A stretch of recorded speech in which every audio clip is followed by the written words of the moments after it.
Assalamualaikum warahmatullahi wabarakatuh. Halo sobat semua, kali ini saya akan menceritakan sebuah alur film trailer dari Amerika yang berjudul Deadly Games yang diproduksi tahun 2025, yang diperankan oleh Emily Adams, Krista Kalmus, serta beberapa artis ternama lainnya. Di film ini saya akan memblur beberapa scene-nya karena terdapat banyak melon segar di dalamnya. Namun sebelum lanjut ke ceritanya, jangan lupa subscribe dan nyalakan loncengnya agar Anda tidak ketinggalan update selanjutnya. Dan tanpa berlama-lama, kita langsung ke ceritanya.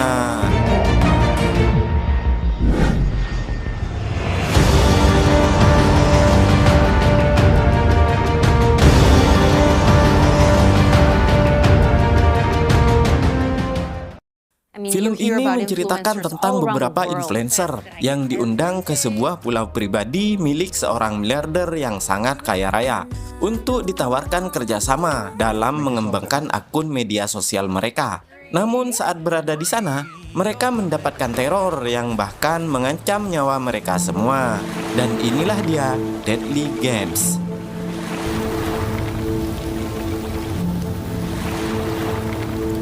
Di awal film, diperlihatkan seorang tiktokers yang bernama Marlena yang sedang live di akun medsosnya.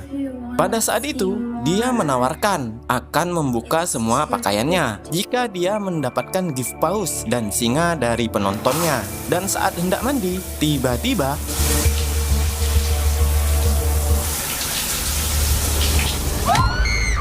scene berpindah beberapa tahun setelahnya. Diperlihatkan seorang influencer yang bernama Elisa yang diundang di sebuah talk show karena buku yang ditulisnya yang berjudul Deadly Games menjadi viral karena menceritakan tentang kisah nyata yang pernah dialaminya.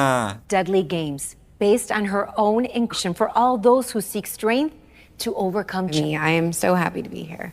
Tell us about your journey. Lalu Elisa mulai menceritakan kisahnya. Jadi, semua bermula ketika Elisa bersama sahabatnya Lauren diundang ke sebuah pulau pribadi oleh seorang miliarder yang sangat kaya raya yang bernama Josephine atau Joe. Jadi, Joe ini adalah seorang pemilik perusahaan agensi media sosial, seperti agensi yang menaungi beberapa tiktokers dengan tujuan untuk dikembangkan akunnya dan mendapatkan endorsement untuk para influencernya. Is this what I think it is? That platform belongs to Josephine Estrella. Dan sebagai tambahan informasi, agensi ini dirintis oleh suami Joe yang bernama Christian. Namun karena ketagihan judol, membuat Christian sempat mendekam di penjara selama 7 tahun lamanya. Dan sekarang agensi tersebut diambil alih oleh mantan istrinya, yaitu Joe, yang pada akhirnya Joe mengembangkannya dan membesarkannya. This is my moment. Kembali ke cerita, di mana Elisa tidak hanya berdua dengan sahabatnya saja, namun ada influencer lainnya, yaitu seorang wanita keturunan India yang bernama Maya, serta seorang mahasiswa yang bernama Debra, dengan followernya yang hampir mencapai 1 juta. Anyways, I have some really exciting news that I cannot, and it would mean the world to me if I really got to do it. Mereka sangat senang mendapatkan undangan tersebut, karena pada saat itu, Joe memang terkenal dengan agensi TikTok yang dimilikinya, serta influencer yang dinaunginya, hingga pada akhirnya, waktu itu pun tiba, di mana mereka dibawa ke sebuah pulau dan ditempatkan di villa mewah yang ada di pulau tersebut. Ladies, welcome to Villa Paraíso. Make yourselves at home.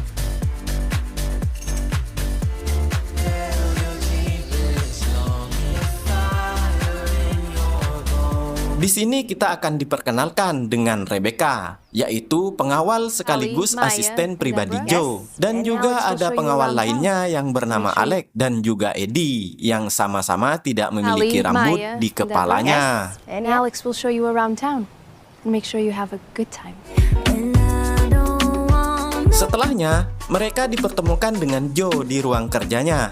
Joe menjelaskan kalau mereka diundang ke sana untuk kerjasama dalam mengembangkan agensi miliknya yang berupa live TikTok atau semacam OnlyFans, di mana Joe akan membantu mengembangkan akun mereka dengan ketentuan mereka akan membagi hasil langganan, endorsement, serta juga gift yang didapat dari penontonnya. And your potential for growth with our help. We also know how much you're making. Impossible. She's not lying. Her algorithm works. Pada saat itu, Debra menolaknya. Karena itu sama artinya, mereka akan bekerja di perusahaan agensi milik Joe. Sedangkan Debra tanpa terikat dengan agensi manapun, dia bisa mendapatkan endorsement-nya sendiri. Dan juga mendapatkan gift penonton dari konten goyang pargoynya. We entertain. Fun, but we'll make money. Pada saat itu, Joe meyakinkan kalau semua influencer naungan agensinya tidak ada yang gagal karena dia memiliki data algoritma yang memudahkannya untuk mengembangkan media sosial serta mendapatkan endorsement. Namun Debra tetap menolaknya dan segera pergi dari sana. I can take the money and go.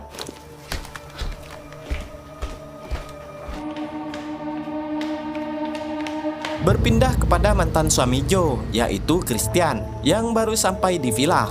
Lalu Rebecca membawanya untuk menemui Joe. Tujuan Christian datang adalah untuk mengambil kembali perusahaan agensi yang dimulainya. Namun pada saat itu, Joe menolak karena menurut Joe, meskipun Christian yang memulainya, tapi Joe lah yang telah membesarkan namanya. Since I made this company what it is.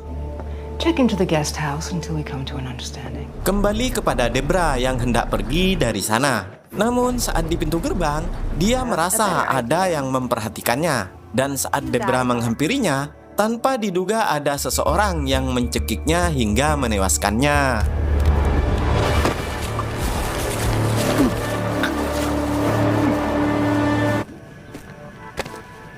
Lalu scene memperlihatkan influencer lainnya yang masih tersisa.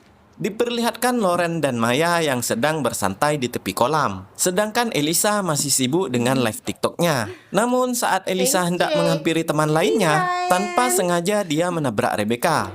Di sini Rebecca nampak tidak suka kepada Elisa. Namun Elisa tidak peduli dan pergi begitu saja untuk berenang bersama teman-temannya.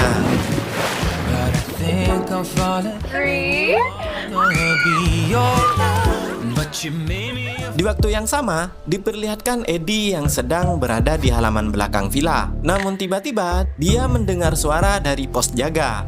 Awalnya dia mengira Alec lah yang berada di sana. Dan saat Eddie menghampirinya, inilah yang terjadi kepadanya.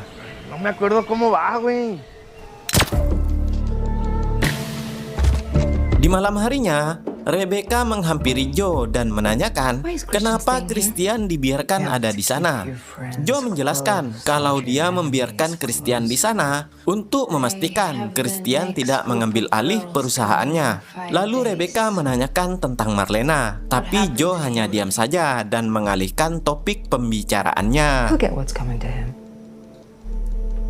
He didn't really answer my question. Sebagai informasi di awal, biar Anda mengerti, jadi Marlena ini adalah influencer yang dibunuh di awal film sebelumnya, di mana dulunya dia adalah influencer di agensi Joe dan yang membantu Joe membesarkan nama agensinya. You can't keep this bitch in line. I'll figure something out. I always do. Di sisi lain, Alex sedang mencari Eddie karena Alex masih belum melihatnya. Bahkan Eddie tidak mengangkat telepon darinya. Saat Alex hendak mengecek di pos jaga, tiba-tiba Rebecca menghubunginya untuk bertugas di dalam rumah. I'm right outside. Coming in. Berpindah ke dalam rumah, di mana diperlihatkan Joe yang sedang memantau para influencernya, yang setelahnya Joe menghampiri mereka di ruang makan dan meminta mereka untuk memulai kompetisinya. Dan Joe berjanji akan menambahkan komisi bagi mereka yang mencapai lebih dari targetnya. Finish your dinner and let the competition begin. Lalu diperlihatkan para influencer yang hendak memulai kompetisinya. Namun saat mereka menyalakan ponsel mereka, tiba-tiba mereka mendapati masalah pada koneksinya. Yang setelahnya, Elisa menghampiri Rebecca dan memberitahukan masalahnya. Namun Rebecca tetap sama, nampak sangat menyebalkan seperti biasanya. Hey, why don't you try and be smarter than the machine? Pada saat itu, Elisa menduga kalau Rebecca mencoba menghalangi mereka untuk mendapatkan komisinya. Namun Rebecca menyangkalnya dan kemudian merestart sistem yang setelahnya, dengan perasaan kesal Elisa pun kembali ke kamarnya. Try it now. Yeah, it's working. Kembali kepada Joe yang masih memantau influencernya. Dan sesaat setelahnya, Christian kembali menghampirinya. Pada saat itu, Christian meminta kembali agensinya, namun Joe tetap menolaknya dan mencoba merayunya. Hingga sesaat kemudian, muncullah Rebecca yang akhirnya Joe meminta Christian pergi dan menunggu keputusannya. We'll sort this out tomorrow. Hingga esok hari pun tiba, Joe mengajak Christian keluar untuk membicarakan kesepakatannya. Pada saat itu, Joe menawarkan sekoper uang sebagai kompensasinya. Namun Christian menolaknya dan meminta separuh saham perusahaan harus menjadi miliknya. Everything you think I'm owned. We're setting up the foundation brick by fucking brick. I want half. Karena merasa tidak menguntungkan baginya, Joe kembali menolak permintaan Christian dan mengatakan kalau Christian lelaki yang tidak berguna. Karena tidak terima, Christian berusaha mencekiknya, namun Joe melawannya dan segera menusuk Christian dengan belati yang sudah disiapkannya. Lalu, para pengawal Joe menyeret Christian keluar dan menghajarnya hingga membuat Christian tergeletak tak berdaya. Setelahnya, Alec memasukkannya kembali ke dalam mobil, yang akhirnya Joe pun membakarnya hingga menewaskannya. That's what happens to motherfuckers who live.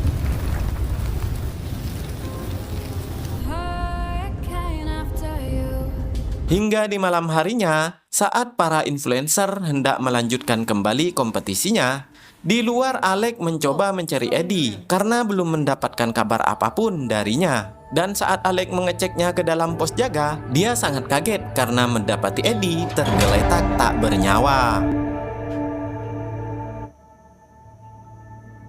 Setelahnya, Alec hendak memeriksa situasi di sekitarnya. Namun Alec kembali dikagetkan dengan seseorang yang ada di depannya yang menodongkan senjata ke arah Alec lalu menembaknya.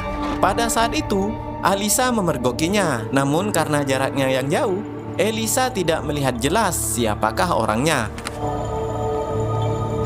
Dengan perasaan takut, Elisa mendekati pos jaga. Namun sesampainya di sana, Elisa sangat shock karena di sana Elisa mendapati Alec dan Eddie sudah tergeletak tak bernyawa.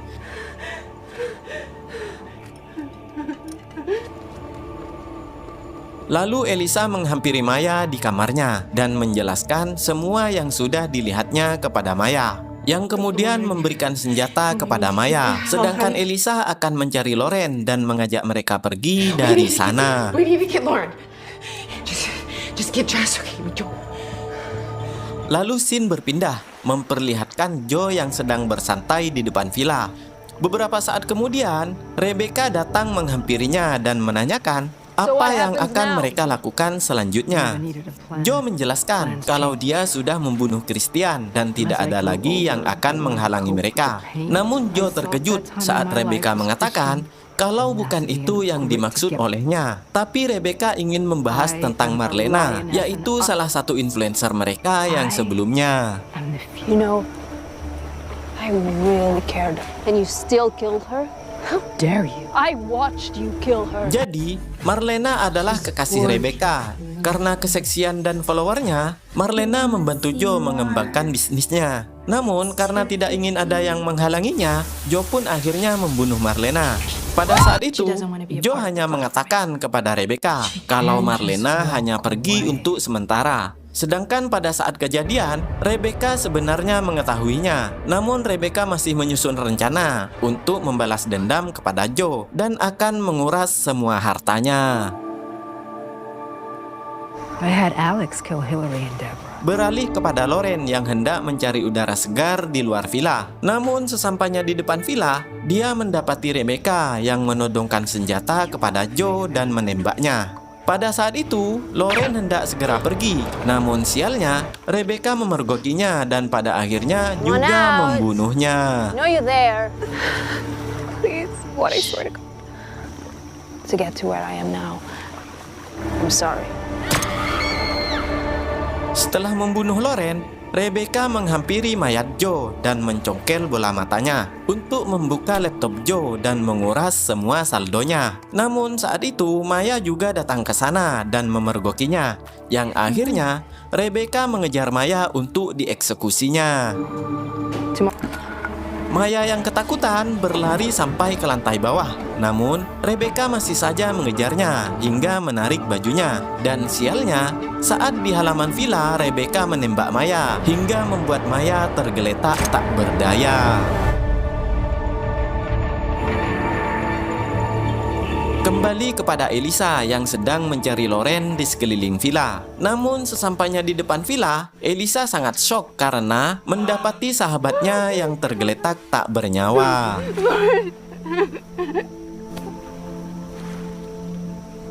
Lalu Elisa kembali ke dalam villa dan mengambil senjata yang ada di kamar Maya sebelumnya. Dan saat di lantai bawah, Elisa mendengarkan Rebecca yang berbicara melalui pengeras suara. Hello, Ali. Di sana Rebecca mengatakan kalau sekarang hanya tinggal mereka berdua. Elisa yang marah berjanji akan membunuh Rebecca. Namun saat itu Rebecca mempersilahkan Elisa jika Elisa mampu untuk melakukannya. I'd like to see you try that. Lalu setelahnya Rebecca turun ke lantai bawah untuk mencari Elisa. Dan saat berada di bawah, tiba-tiba Elisa menendangnya dan menjatuhkan senjata Rebecca. Namun karena Elisa tidak bisa menggunakan senjata yang dibawanya, Rebecca membalikkan situasinya. Beruntungnya, Elisa segera mendorong Rebecca ke kolam renang dan menjatuhkan mereka berdua. Mereka sempat berduel di dalam kolam hingga sesaat setelahnya mereka berdua bisa kembali ke atas. Pada saat itu, Rebecca hendak menusuk Elisa. Beruntungnya Maya yang masih hidup datang ke sana dan memukul kepala Rebecca. Hingga pada akhirnya Elisa menusuk Rebecca hingga menewaskannya.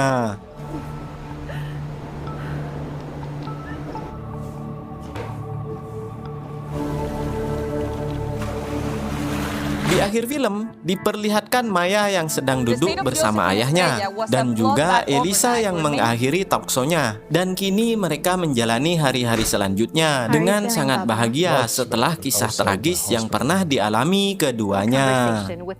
Sebagai tambahan informasi, saya menyarankan Anda untuk tidak menonton film aslinya karena ceritanya yang kurang menarik dan justru lebih bagus alur cerita filmnya, di mana film aslinya hanya ingin memamerkan melon segar saja tanpa memperlihatkan apem basahnya. Dan tamat.